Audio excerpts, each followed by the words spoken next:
You are the power of this cosmos. You are pure intelligence. You are unspeakable beauty. You are in perfect harmony with the entire cosmos. Stars and unknown stars, sun and moon, air and light, the beautiful plant kingdom of Mother Nature, the waters. This is your context. Male-female collaboration and same-sex or opposite-sex intimacy, that power is yours. And you're allowed to have that. Well, hello everybody and welcome to this week's episode of the Heart of Yoga podcast. And this week I'm very glad to say we have as our guest Minami Takashima. Minami I first met in Bali at Heart of Yoga training there, and I remember it was a very special group, a lot of very powerful individuals, but you had a particular story and energy of escaping your cultural programming that was very moving and very powerful. And then watching you and staying in touch since then, seeing you take that invitation into teaching and seeing you really powerfully working as a teacher in the world and sharing that freedom that you have discovered is really exciting to watch. And I hope really inspiring for everybody who's listening, who's in that process of sharing what they've discovered and freeing themselves from their cultural shackles, anything that is holding them back. So let's begin in the belly of the beast, so to speak, the turning point for you. Can you paint a picture for us of your past life in corporate Japan and what that was like for you? Yes, thank you for having me. Corporate life in Japan. I worked for an advertising agency for 6 years after graduating from university. It was really tough. I guess there were a lot of toxic femininity or idea of sexism all around, and I didn't know any better, so I just went on board and went along with it.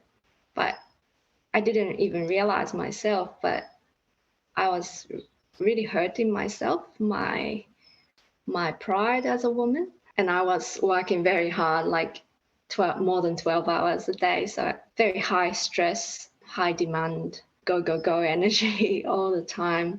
So that was, work itself alone was very hard, and on top of it I had some like toxic hierarchy and female denial thing going on.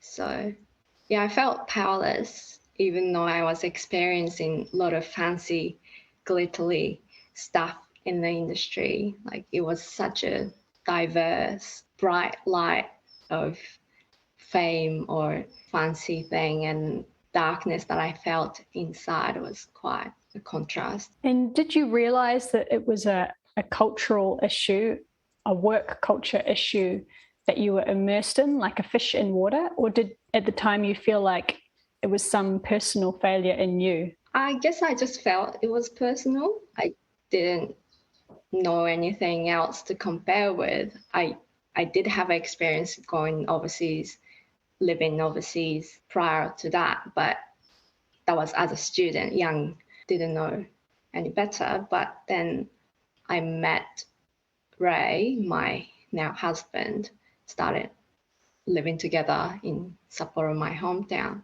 And then he would say he's Kiwi, and he would say, oh, that's not normal in New Zealand. If you come to New Zealand, that's not okay. Like, that's illegal. Baby, you shouldn't, let them do that to you.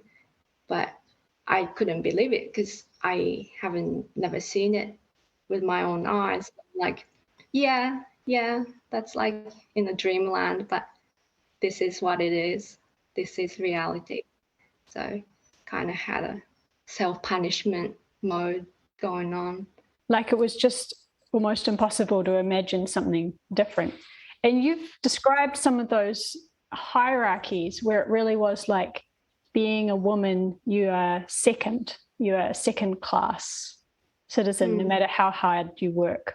Yeah, as a woman, as a young woman, just started working in a corporate hierarchy. They would expect me to be a companion at the, after 5 dinner thing with a client or even internal members of the company. Like, I'll be the one to serve everyone, make sure everybody's happy. It's cultural, but I felt like I was like a hostess, not the, advertising planner or anything like that. So I was like, oh, this is my job as well. I had no idea, but I was good at it. So I just, pretended that I'm okay with it. And then like self-esteem was quite low at that point, I guess. The word that comes to my mind is dignity. Like it's, yes. I think back to my time in the film industry, and yeah, there's some shiny, appealing like perks that sell us on the job, the income and the appealing parts. But then, yeah, a loss of dignity was a big part of that. And one time I was negotiating my salary with one of my boss, and he was like, maybe it's wrong thing to say, but, I'm so impressed for your income level for a woman and being so young. You should be happy. And I was like, oh, that's it. This is it.